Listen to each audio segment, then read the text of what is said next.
오늘 오후에는 성경을 바로 보자 11번째 시간 초림과 재림에 대해서 함께 살펴보도록 하겠습니다.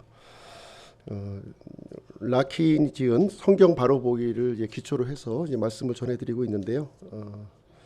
우리 교회가 예수 그리스도의 그 이제 재림을 소망으로 삼고 이 땅의 삶을 살아가고 있는데요. 세상 사람들의 눈에 이 교회가 이제 그 참 좋은 모습으로 비춰줘야 할 텐데 상당히 이제 부정적인 모습으로 비춰진다고 하는 사실이 좀 안타깝기 그지가 없는데요. 이제 어느 이제 지하철에서 이제 싸움이 막 벌어졌는데 분쟁이 벌어졌는데 이제 그것을 지켜보던 사람이 하는 말이 여기가 교회인 줄 아냐고. 여기가 얼마나 교회의 모습이 이렇게 세상 사람들한테 이제 싸우고 분쟁하는 모습으로 비춰졌으면 교회에 대한 인식이 이제 그렇게 이제 변모를 해버렸어요. 그래서 어떻게 보면 이 교회의 본질을 이제 잃어버린 시대에 이제 살아가고 있지 않나 하는 것을 좀 되돌아보게 되고요. 이제 주님이 이제 오심을 우리가 볼수록 참 교회다운 모습, 주님께서 이렇게 처음에 세워주셨던 교회의 모습을 우리가 좀 되찾아 가야 되겠다는 생각을 이제 가져보게 됩니다. 오늘은 이제 초림과 재림인데요.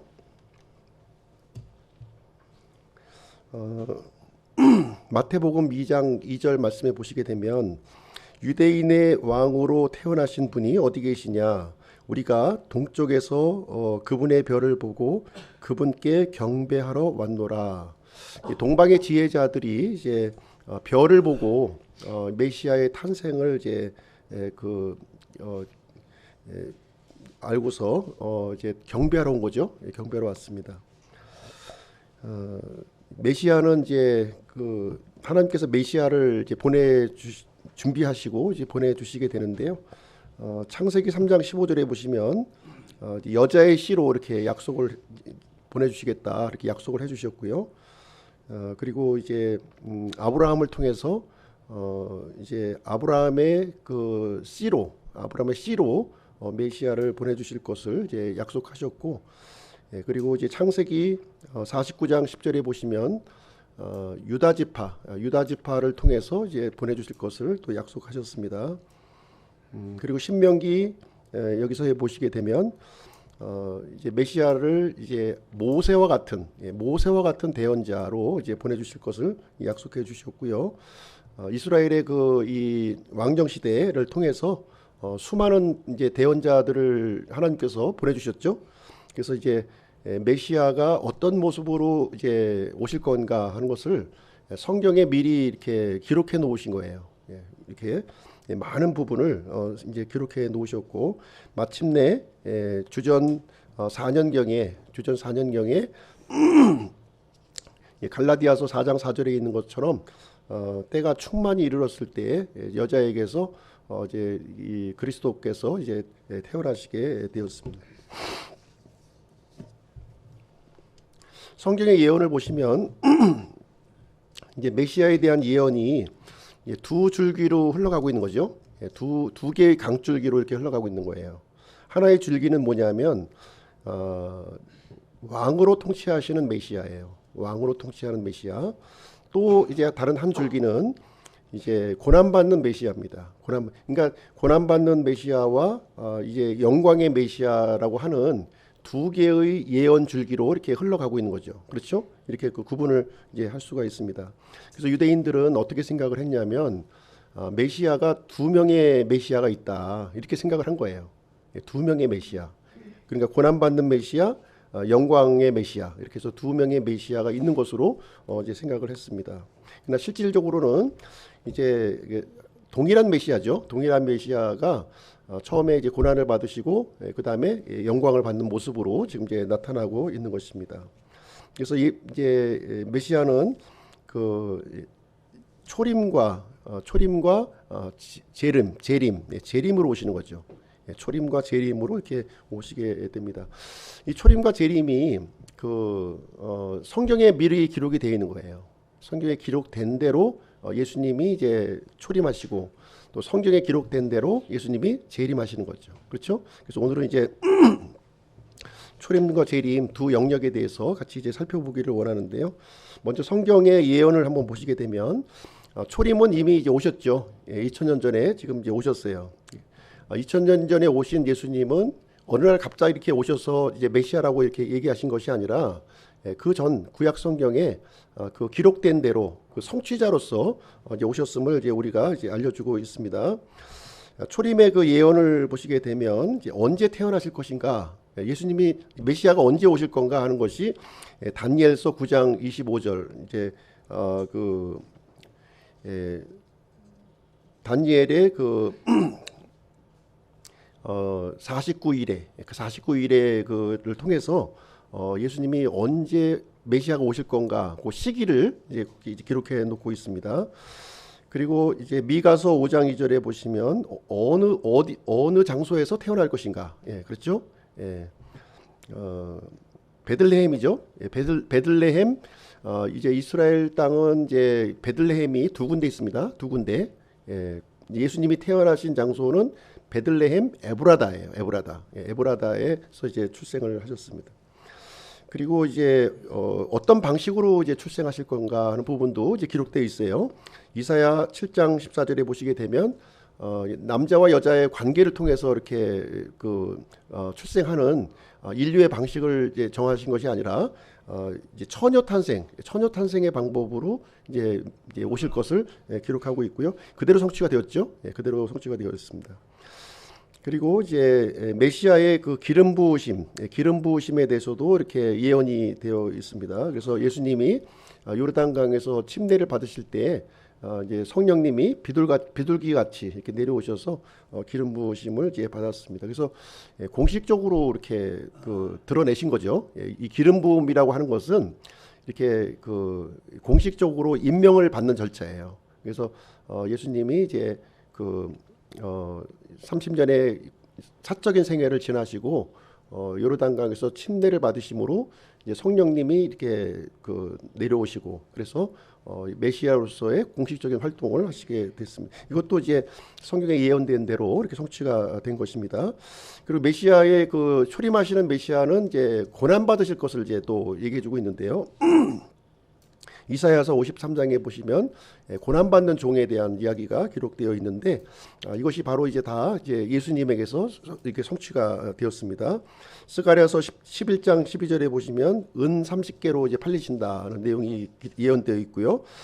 시편 41편 9절에 보시면 친구에게 배반을 이제 당하실 것을 예언이 되어 있고 스가랴서 13장 7절에 보시면 이제 자신의 제자들로부터 버림받을 것을 이제 예언해 놓았는데 그대로 다 예수님에게서 성취가 이루어졌습니다. 그리고 이제 거짓 증인에게 이제 고소당할 것, 거짓 고소를 당했죠. 예수님이 이제 대제사장 가야바에게서 신문을 받을 때 거짓 증인들을 이렇게 동원해서 예수님을 모함을 하게 되었습니다. 이사야서 50장 6절에 보시게 되면 예수님은 이 창조주 하나님이신데도 불구하고 이렇게 모욕과 조롱을 이렇게 당하셨고요. 시편 22편 16절에 보시면 이제 이 다윗이 기록한 시편이죠. 그 당시에는 십자가형이라는 것이 없었던 그런 시대였는데 이 메시아께서 이렇게 십자가에서 이렇게 못 박혀서 죽을 것을 미리 이제 이렇게 기록하셨습니다. 이것이 그대로 다 예수님에게 성취가 되었고요. 또 십자가 위에서 조롱받는 장면, 또 극심한 고통을 또 겪으시는 장면, 그리고 또 이제 마치 구약의 대언자들이 이렇게 미래의 장면을 영화로 이렇게 영화의 한 장면으로 보듯이 기록을 한 거죠. 이렇게요. 그래서 강도들과 함께 같이 이렇게 십자가에 못 박히는 장면이 이제 묘사가 되어 있고요. 또 심지어 이제 예수님이 이 부자의 무덤, 아리마대 요셉 부자의 무덤에 이제 묻히시게 되는데요. 그 내용도 미리 이렇게 다 기록이 되어 있고 그 예언된 대로 이제 예수님이 다 이렇게 성취가 초림하시는 예수님을 통해서 다 성취가 되었습니다. 뿐만 아니라 초림만 이렇게 예언이 되어 있는 것이 아니라 재림에 대해서도 이제 그 예언이 되어 있는 거죠.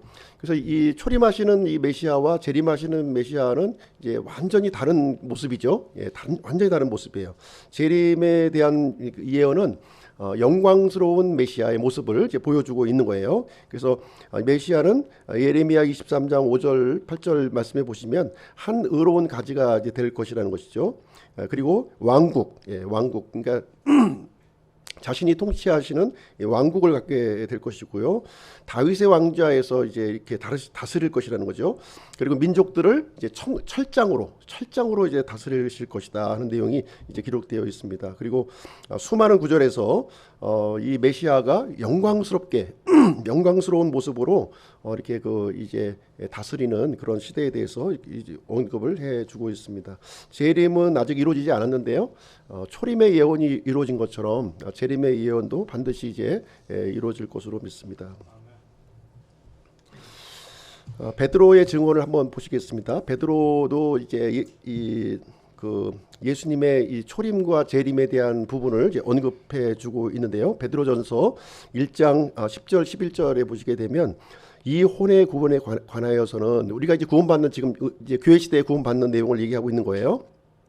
너희에게 미칠 은혜에 대하여 대언한 대언자들이, 그러니까 이 대언자들은 이제 구약의 대언자들을 지금 얘기하고 있는데, 이 대언자들이 우리 이제 교회 시대에 받을 이 혼의 구원에 대해서 부지런히 조사하고 탐구했다는 거예요. 예, 그렇죠? 예, 탐구했는데 11절에 보시게 되면 자기들 안에 계신 그리스도의 영께서, 그러니까 성령님이에요. 성령님.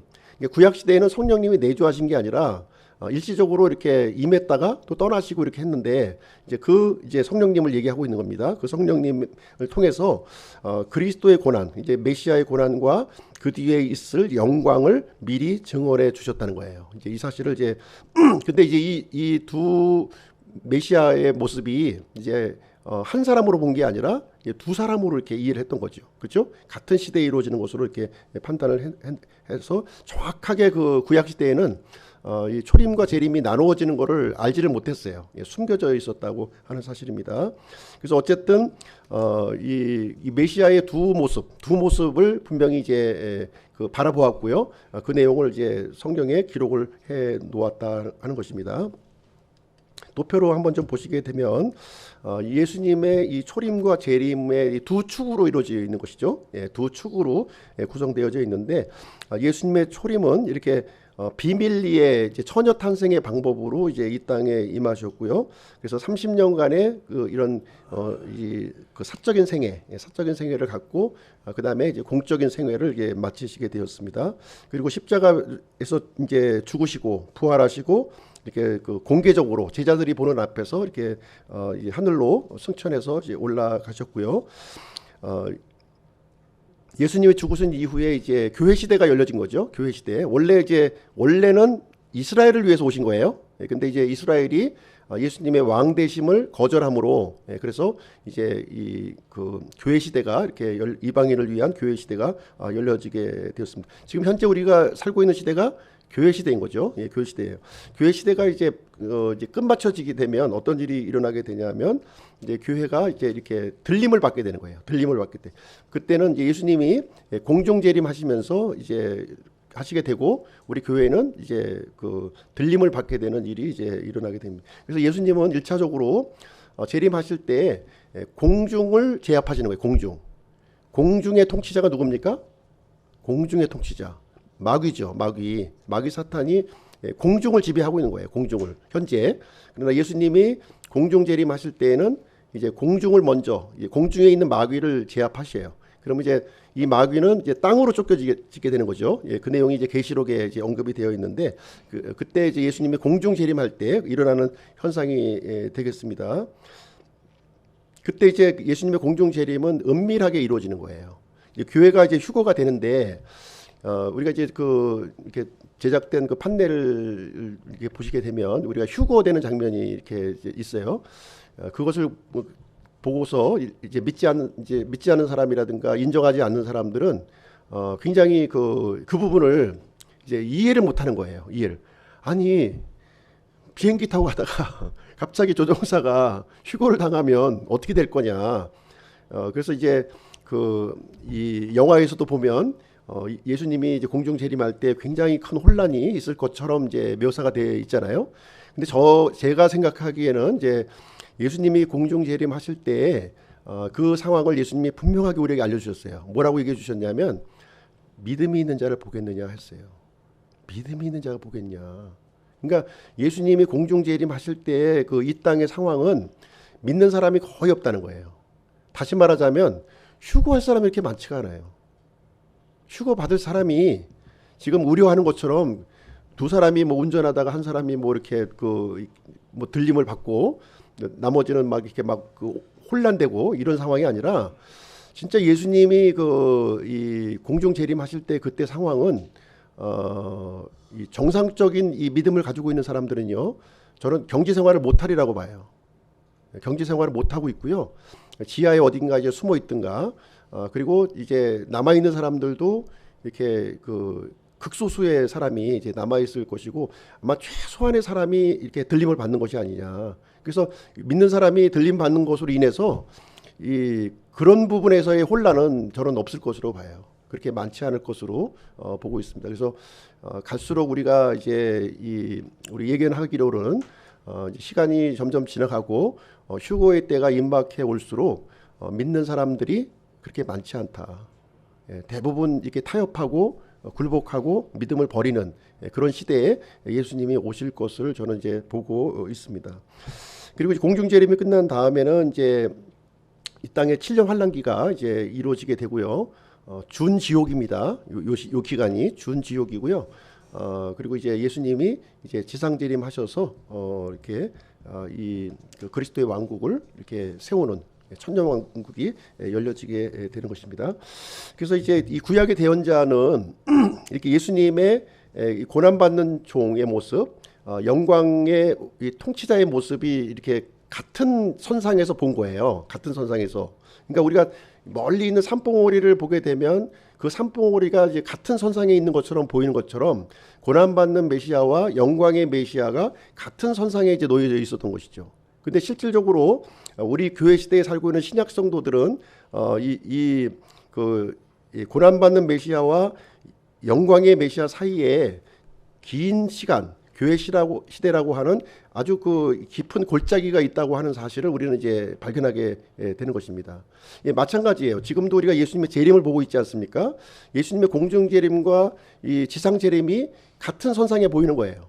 그러나 7년 환란기를 통과하는 사람들은 분명히 알겠죠. 예수님의 공중 재림이 있고 우리는 지상 재림을 앞두고 있다고 하는 사실을 그때 가서야 아마 발견하게 될 겁니다. 그래서 이 구약 시대의 대언자들이 이 초림과 재림을 동일 선상에 보았던 것처럼 현 시대에 살고 있는 대부분의 사람들도 예수님의 이 공중 재림과 지상 재림이 같은 선상에서 이루어질 것으로 이렇게 보고 있는 사람들이 많이 있다는 것입니다.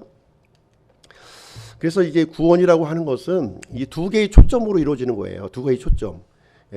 두 개의 초점. 그래서 이 예수님의 초림과 예수님의 재림, 재림이라고 하는 이제 두 타원형 구조인 거죠. 타원형 구조로 이게 원형이 아니라 타원형인 거예요. 초림의 이 예수님의 십자가 사건, 그다음에 재림에서 이 예수님의 영광된 모습 사이에 교회 시대가 이렇게 존재하고 있는 방식으로 이제 이 하나님의 구원 계획이 지금 진행이 되고 있는 것입니다.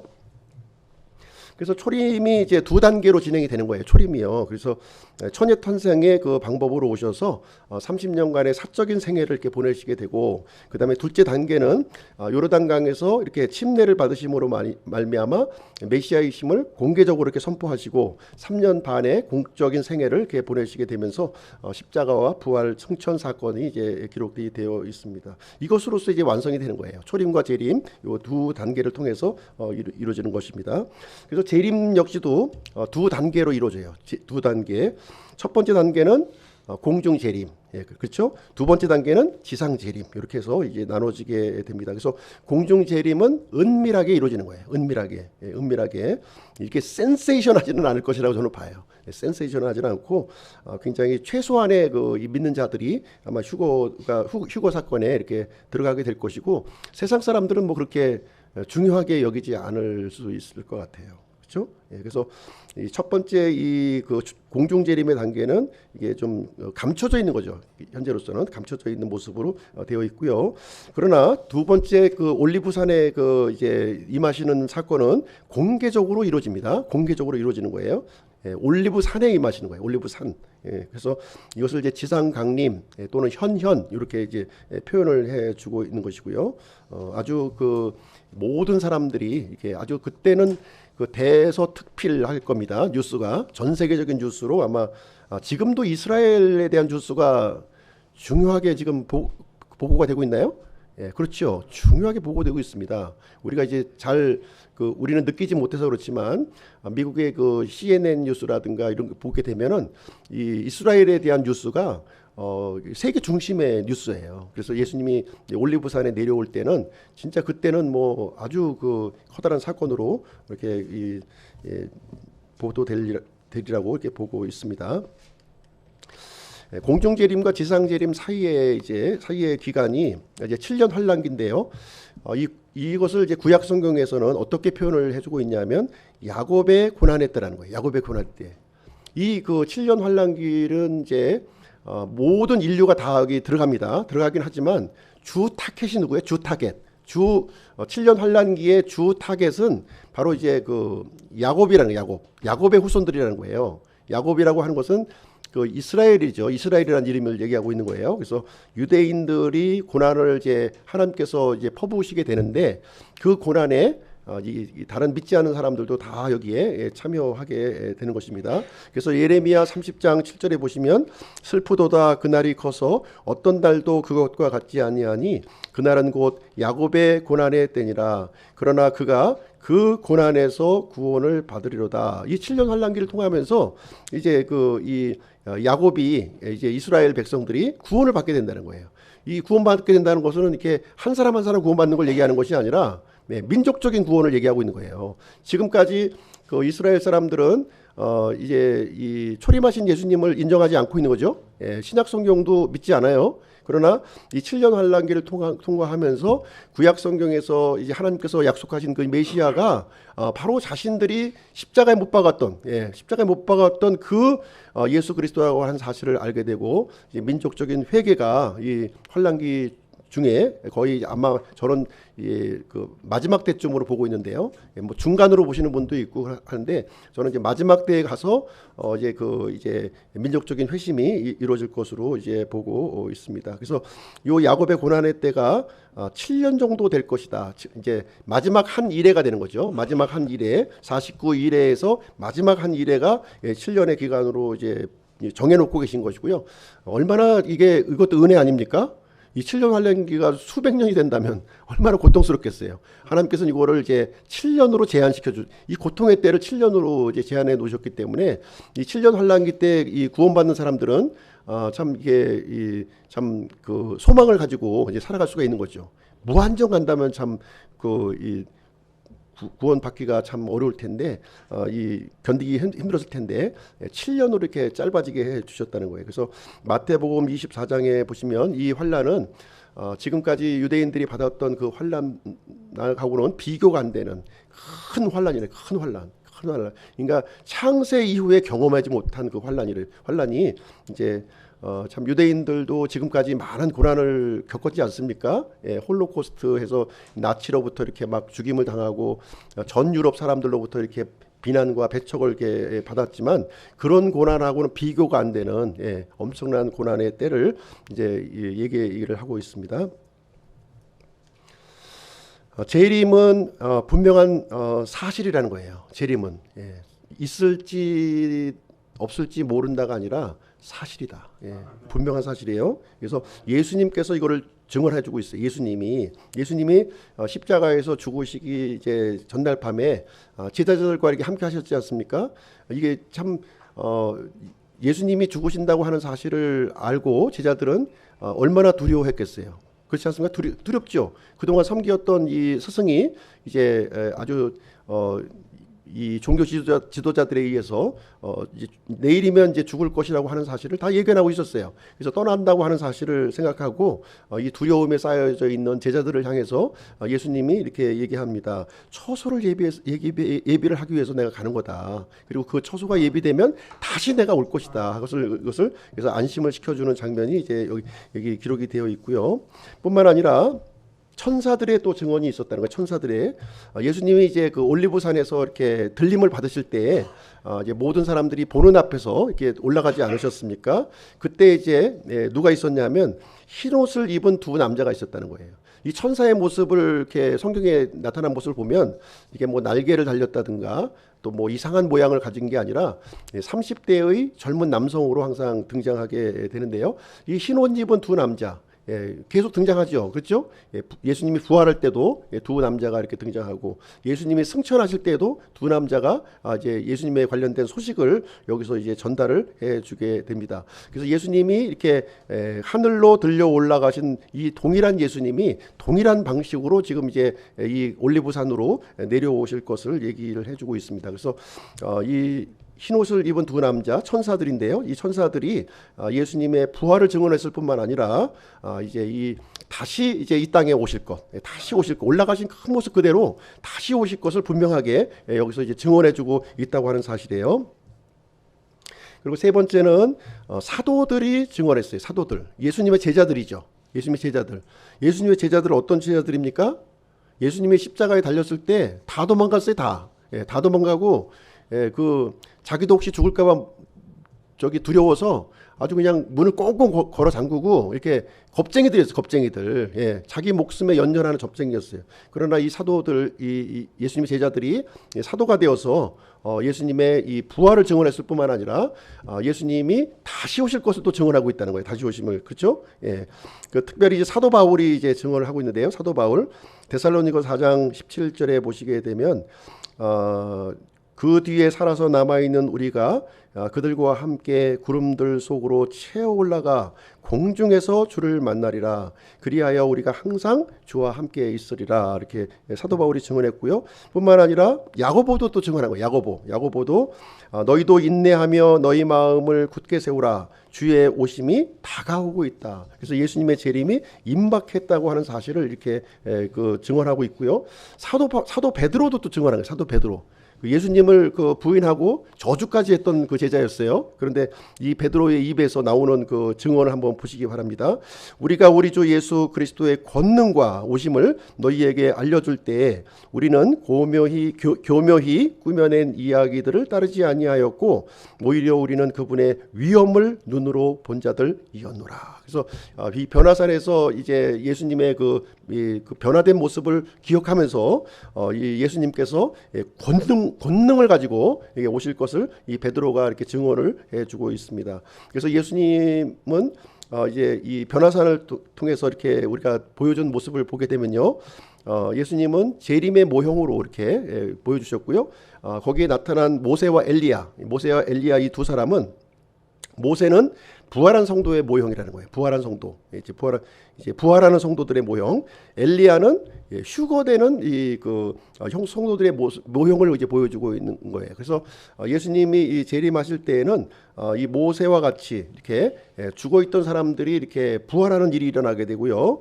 또 엘리야와 같이 이렇게 살아있는 이 성도들이 이렇게 공중으로 이렇게 들림받게 되는 그 영광스러운 일이 일어날 것을 이렇게 변화산을 통해서 이렇게 보여주셨는데 그것을 기억하고 예수님이 반드시 권능을 가지고 돌아올 것이라고 하는 사실을 증언해주고 있습니다. 뿐만 아니라 사도 요한도 증언하고 있는 거예요. 사도 요한도 뭐라고 증언합니까? 계시록 1장 7절의 말씀에 보시게 되면 보라 그분께서 구름들과 함께 오시리라. 모든 눈이 그분을 보겠고 그분을 찌른 자들도 볼 것이요 땅의 모든 족속들이 그분으로 인해 통곡하리니 참으로 그러하리로다. 그래서 이 7년 환란기 때의 상황을 지금 이제 설명해주고 있는 거죠. 예수님이 이제 구름과 함께 이렇게 오시는데 그때 이 예수님을 십자가에 못 박혔던 이스라엘 이 백성들이 이제 이 자신이 죽인 그 예수님이 바로 이제 메시아라고 하는 사실을 깨닫고 이제 구원받는 이야기와 또 세상의 모든 그 이 이방 민족들이 예수님의 이런 그 준엄한 심판을 통해서 이제 고통을 받고 통곡하는 그 현상을 이제 그 우리에게 보여주고 있습니다. 그리고 우리 이제 교회에 보시게 되면 교회에 이제 두 가지 규례가 있죠. 우리 교회 두 가지 규례를 주셨는데 하나는 이제 침례고요. 또 하나는 이제 주의 만찬을 이렇게 주신 거예요. 바로 이 주의 만찬이 그리스도의 그 다시 오심을 증언하고 있는 거예요. 다시 오심. 이는 너희가 이 빵을 먹고 이 잔을 마실 때마다 주의 죽음을 그분께서 오실 때까지 보이기 때문이라. 그래서 이 우리가 교회의 규례로서 이렇게 주의 만찬을 진행하는데요. 이 잔과 잔을 마시고 빵을 마실 때마다 반드시 기억해야 될 것이 있는데 그것은 뭐냐면 주님께서 반드시 다시 오신다는 거예요, 이 땅에요. 예, 그것을 이제 오실 때까지 이렇게 한다는 것이죠. 그래서 이 주의 만찬은 이제 한시적으로 주어진 규례예요. 예수님이 오시면 끝나는 거예요. 그때까지 교회 시대에 주신 그 이제 규례가 되겠습니다. 그래서 그리스도인들은 이 주의 만찬을 진행하면서 뒤로는 그리스도의 이 십자가의 죽으심을 바라보고 앞으로는 이제 오실 메시아를 우리가 이제 바라보면서 주의 만찬을 하게 됩니다. 재림에 대한 그 다양한 이론들이 있어요. 다양한 이제 다른 이론들이 있는데요. 우리가 지금 믿고 있는 이 방식과 다른 그런 견해들이 이제 많이 있어요. 이것은 이제 이런 견해가 있다는 것만 이제 아시고요. 이렇게 믿는 사람들도 있다. 이제 이렇게 좀 이해하시면 되겠습니다. 그래서 재림이 이미 오순절 때 이루어졌다 이렇게 또 주장하시는 분들이 있는 거예요. 오순절에 그 성령님이 강림하셨는데 그때 그것이 바로 예수님의 재림이다 이렇게 주장하시는 분이 있고요. 그리고 이제 우리가 이제 그 구원받을 때 회심하지 않습니까? 바로 이 회심하는 것이 바로 이제 예수님의 재림이다 이렇게 영적으로 재림하신 것이다 이렇게 이해하시는 분이 있고요. 문자적으로 이해 안 하는 거죠. 이분들은 영적으로 이제 이해하는 겁니다. 그리고 우리 이제 성도가 이렇게 그 육신의 죽음을 맞이하는 것 이것이 바로 이제 그 재림이라고도 주장을 하는 이제 견해가 되겠습니다. 그리고 이제 AD 70년에 예루살렘이 멸망했잖아요. 예루살렘 멸망했는데 바로 그것이 이제 예수님의 재림 심판이다 이렇게 또 주장하시는 분들이 있고요. 그리고 현재 우리 많은 교회들이 이렇게 번성하고 이렇게 늘어나고 있는데 바로 이것이 바로 예수님이 이제 이 땅을 다스리는 그런 그 통치의 모습이다 이렇게 주장하고 있는 건데 우리는 이거를 이제 동의하지 않죠. 동의하지 않는 내용이고 이 시간에는 이제 이 부분에 대해서는 자세한 내용은 이제 굳이 저희가 다루지 않도록 하겠습니다. 그럼 예수님이 재림을 하시는데 언제 오시냐 하는 거죠. 언제 오시냐? 그 부분에 대한 대답은 성경에서 이제 일관되게 알려주고 있는데요. 예수님의 재림의 시기는 아무도 모른다는 거예요. 누군가 예수님의 재림의 시기를 얘기하는 사람이 있다면 그 사람은 이제 이단인 거죠. 이단인 거예요. 성경의 가르침을 역행하는 분인 거예요. 우리가 예수님의 이 재림의 시기를 어느 정도의 어떤 가늠을 할 수 있지만 이 때와 시기, 날짜를 우리가 지정할 수는 이제 없다는 것입니다. 성경에 이제 역행하는 그런 발언이고 그런 주장을 하면은 빨리 나오셔야 돼요. 빨리 나오셔야 됩니다. 몇 월 며칠 나온다 그러면은 빨리 나오셔야지 정상적인 그 믿음을 갖고 있는 사람이 이제 되겠습니다. 예수님이 재림하실 때 일어나는 일들이 있어요. 일어나는 일, 현상이 있다는 거예요. 예수님이 재림하실 때 어떤 현상들이 일어나느냐? 일단 이제 공중 재림을 먼저 이제 하시게 되죠. 공중 재림을 하시게 되면 그리스도가 오시게 되면 죽은 자들이 이렇게 부활하는 일이 일어난다는 거예요. 죽은 사람들이 일어나는 거예요. 죽은 그 성도들이 부활입니다. 이것은 믿지 않은 사람의 부활이 아니라 성도들의 부활이 이제 일어나고요. 그리스도께서 오시면 알곡과 가라지를 이제 분리하신다는 거예요. 교회 시대에는 알곡과 가라지를 구분하지 않아요. 그러나 예수님이 오실 때에는 그때는 알곡과 가라지가 분리가 된다. 그리고 이제 그 다음에 사탄이 결박이 된다는 거예요. 사탄이 예수님께서 사탄을 이제 결박하시게 되고요. 이 바닥이 없는 구덩이에 이 사탄을 이제 결박을 1000년 동안 이렇게 집행을 하게 됩니다. 그리고 예수님이 오시면 이 적그리스도가 이제 멸망을 당하게 되고요. 그리고 예수님이 오시면 그때는 유대인들이 회복이 된다는 거예요. 유대인들. 계속해서 예수님의 메시아이심을 거절했던 그 유대인들이 예수 그리스도를 이제 구원자로 이렇게 받아들이는 그 일이 일어난다는 것입니다. 그래서 그리스도의 재림은 갑작스럽게 일어날 것이라는 거예요. 갑작스럽게. 그래서 우리 구원받은 성도들은 늘 깨어서 주님의 재림을 이렇게 소망하고 준비하는 그런 모습을 가져야 될 줄로 생각을 합니다. 재림의 방법을 보시게 되면 방법을 보시게 되면 계시록 1장 7절인데요. 이렇게 예수님이 올라가신 모습 그대로 이렇게 오신다는 거예요. 예, 올라가신 모습 그대로 올리브산에서 올라가셨고요. 예, 올리브산으로 오실 거고요. 예, 몸을 입고 올라가셨고요. 몸을 입고 오신다는 거예요. 구름과 함께 올라가셨고요. 예, 구름과 함께 또 이 땅에 오시게 될 것입니다. 한 가지 다른 점이 있어요. 한 가지. 예. 이 올라가심과 내려오심 사이에는 한 가지 다른 점이 있다. 올라가실 때는 혼자 올라가셨는데 근데 오실 때는 혼자 오시지 않고 많은 무리와 함께 오신다는 거예요. 예. 그러니까 예수님이 이제 재림하시는 모습은 왕의 재림인 거예요. 왕의 재림. 왕의 재림이기 때문에 수행원들이 많이 있는 거죠. 먼저 죽은 우리 성도들을 데리고 이렇게 오실 것이고요. 수많은 이 천사들, 이 천사들을 또 대동하고 우리에게 오시게 될 겁니다. 그러면 우리 살아있는 사람들은 어떻게 해요? 왕이 오시면 마중을 나가야죠. 그렇죠? 마중을 나가는 것이 바로 휴거라는 거예요. 마중. 우리가 마중을 나가는 거예요. 예수님의 왕으로 오시는 예수님을 우리 성도들은 가만히 앉아서 예수님 오시는 걸 기다리는 게 아니라 우리 이제 이 영화로운 몸을 입고 이 몸을 입고 주님을 뵐 수는 없죠. 이 육체를 입고는 뵐 수가 없어요. 우리 몸을 영화로운 몸으로 바꿔주시는 거예요. 그 사람들이 이제 주님의 오심을 이렇게 마중하는 그 일을 공중에서 진행하게 되는 것입니다. 그래서 이것이 이제 휴거예요. 휴거. 이 마중 나가는 것이 바로 이제 휴거가 되겠습니다. 재림의 첫 번째 단계고요. 교회에게 주신 복된 소망이라는 거 이게요. 우리가 이 환란을 통과하는 게 복된 소망이 아니겠죠. 그렇죠? 예, 환란을 통과하는 것은 절대로 그 복된 소망이 될 수가 없어요. 환란의 면함을 받고 우리가 이제 영화로운 몸으로 주님 앞에 이렇게 마중 나가는 거, 그것이 복된 소망이 되는 것입니다. 죽은 사람이 먼저 부활하고 살아있는 사람들이 공중으로 채워 올라가는 그 현상이 우리에게 이루어진다 하는 것입니다. 그래서 그 휴거는 갑자기 일어난다. 갑자기 일어난다. 마치 어떻게 표현하고 있냐면 밤의 도둑같이. 도둑이 예고하고 오지는 않지 않습니까? 그렇죠? 이제 오늘 밤 12시에 내가 방문할게요 하고 오시는 그 도둑은 없죠. 그렇죠? 예고하지 않고 오는 것처럼 예수님도 똑같은 방식으로 예고하고 오지 않으신다는 거예요. 예, 그것을 이제 우리에게 알려주고 있고요. 성도들만 데려가세요. 성도들. 도둑이 들어와서 모든 물건 다 훔쳐가지 않죠. 뭐만 훔쳐갑니까? 귀중품.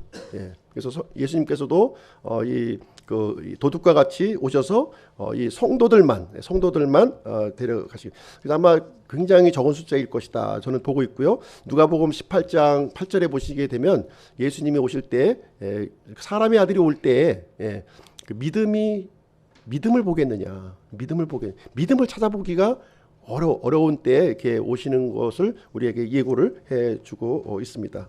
그래서 이 휴거라고 하는 것은 굉장히 놀랄만한 사건이에요. 놀랄만한, 우리 세상에게는 놀랍지 않지만 우리 성도들에게 놀라운 사건이라는 거예요. 아주 놀라운 사건입니다. 하나님의 나팔 소리와 함께 일어날 거예요. 사람들은 이 소리를 나팔 소리를 듣는 것이 아니라 뭐 천둥이 치는가 보다 하는 정도로 생각을 할 거예요. 그리고 어느 순간인가 함께 하고 있었던 그 사람이 사라진 모습을 아마 이렇게 목격을 하게 될 거예요. 그래서 모든 일은 그냥 이렇게 신비 속에 그냥 묻혀버리는 그런 현상이 이제 일어나게 될 것입니다. 대부분의 성도들은 남아 있는다는 거예요. 성도가 아니겠죠. 교인들이죠. 대부분의 교인들은 이 땅에 남아 있어요. 남아 있는다는 거예요. 그래서 소수의 성도, 구원받은 성도들만 이렇게 올라갈 것을 얘기해주고 있고요. 구원받지 않은 이런 교인들은 이 땅에 그대로 이제 머물러 있을 것입니다. 대다수의 사람들은 점점 더 완악한 모습을 아마 점점 고집이 세지는 거죠. 고집이 세진 그런 완악한 모습을 보여주게 될 것이고, 세상은 굉장히 빠른 속도로 이제 뭔가 저항할 세력이 없어졌잖아요. 그러니까 이제 굉장히 스피디하게 적그리스도의 이 통치 속으로 이 세상은 이제 빨려 들어갈 것을 이제 얘기해주고 있습니다. 그 다음에 이제 휴거에 이어서 이제 지상 강림이죠. 예수님이 이제 이 7년의 환란기를 지나서 지상 강림하시게 됩니다. 지상 강림하실 때의 모습을 이제 스가랴서 14장 4절에 설명해주고 있어요. 지상 강림의 모습이 어떻게 되냐면 천지개벽을 한다는 거예요. 예수님이 이제 그 지상 강림할 때는 스가랴 14장 4절 그날에 그분의 발이 예루살렘 앞 동쪽에 있는 올리브산 위에 서실 것이요 올리브산이 그것의 한가운데에서 동쪽과 서쪽으로 갈라짐으로 심히 큰 골짜기가 생길 것이며 그 산의 반은 북쪽으로 그 산의 반은 남쪽으로 이동하리라. 그래서 이 올리브산이요 이렇게 그 동과 서로 이렇게 갈라지고요. 동과 서로 이렇게 그 갈라지고 북쪽과 남쪽으로 또 이렇게 그 이제 이동을 한다는 거예요. 그러니까 굉장히 큰 그 평야가 생기겠죠. 굉장히 엄청나게 큰 평야가 생기는데 아마 이 장소에서 이제 그 예수님의 그 민족들의 심판이 이루어지는 그 장소가 되겠습니다. 수많은 이제 이 민족들이 모이게 되고요. 예수님 앞으로 양민족과 염소민족으로 이렇게 분류하셔서 이제 이 심판을 집행하시는 장면이 되고 이제 이스라엘 백성들이 이제 예수님을 구원자로 받아들이는 그 엄청난 일들이 여기서 일어나게 될 것입니다. 자, 이제 두 장만 하면 끝나는데요. 두 장. 마태복음 24장 30절 그때의 사람의 아들의 표적이 하늘에 나타나겠고 그때의 땅의 모든 지파들이 애곡하며 사람의 아들이 권능과 큰 영광을 가지고 하늘의 구름 가운데서 오는 것을 보리라. 그래서 공개적으로 이렇게 그 이제 땅으로 지상으로 재림하는 모습을 보게 될 것이고 그때는 이런 그 천체의 그 변화 또 이 지상의 이런 변화가 이제 이렇게 진행이 이제 되는 것이고요. 그래서 이 재림의 두 번째 단계가 이제 요 단계가 되겠습니다. 그래서 모든 사람들이 예수님의 이제 참모습을 이제 발견하게 될 것이고요. 아마 휴거 때보다도 더 세상적으로는 이제 빅뉴스가 이렇게 될 것입니다. 태양보다 더 찬란한 빛을 이제 목격하게 될 것이고요. 이제 이때 이제 그 아마겟돈 전쟁이 이제 땅에서는 벌어지겠죠. 아마겟돈 전쟁이 이제 모든 민족들이 이제 그 이스라엘을 적으로 이렇게 간주하고 공격을 하게 됩니다. 그때 이스라엘은 이제 그 민족들의 그 전쟁으로 인해서 풍전등화와 같이 이제 멸망할 위기에 이제 직면하게 돼요. 그때 예수님이 이제 땅에 재림하셔서 이제 그 전쟁을 승리로 이제 이끄시는 거죠. 한 단번에 이제 그 모든 그 이 민족들을 이제 제압을 하시고 이스라엘에게 승리를 이렇게 주시게 되는 것입니다. 그러면서 예수님은 영광의 왕좌에 앉으셔서 모든 민족들을 이렇게 심판하시게 되는 자리에 이제 오르시게 되는 것으로 이제 인류 역사는 이제 마무리 짓게 되는 거예요. 자, 그래서 이제 오늘 이제 그 좀 상당히 스피디하게 그 초림과 재림이라고 하는 이제 큰 그림이에요. 인류의 큰 그림을 구원의 큰 그림을 설명을 해드렸습니다. 그래서 예수님의 그 오심은 초림과 재림으로 이렇게 구분이 된다고 하는 것 사실이죠. 그래서 예수님의 초림은 성경 기록대로 이미 다 성취가 됐어요. 100% 성취가 된 겁니다. 한 사람에게 이게 다 모든 예언이 이게 성취가 되었고요. 예수님의 재림에 대해서도 성경 기록이 아직 남아 있는데요. 이 부분은 예수님의 재림을 통해서 성취가 분명히 될 것입니다. 그래서 예수님의 이 재림이라고 하는 것은 논쟁의 대상이 아니에요. 오실 거냐 안 오실 거냐 이제 이 부분이 아니라 확신의 대상이래요.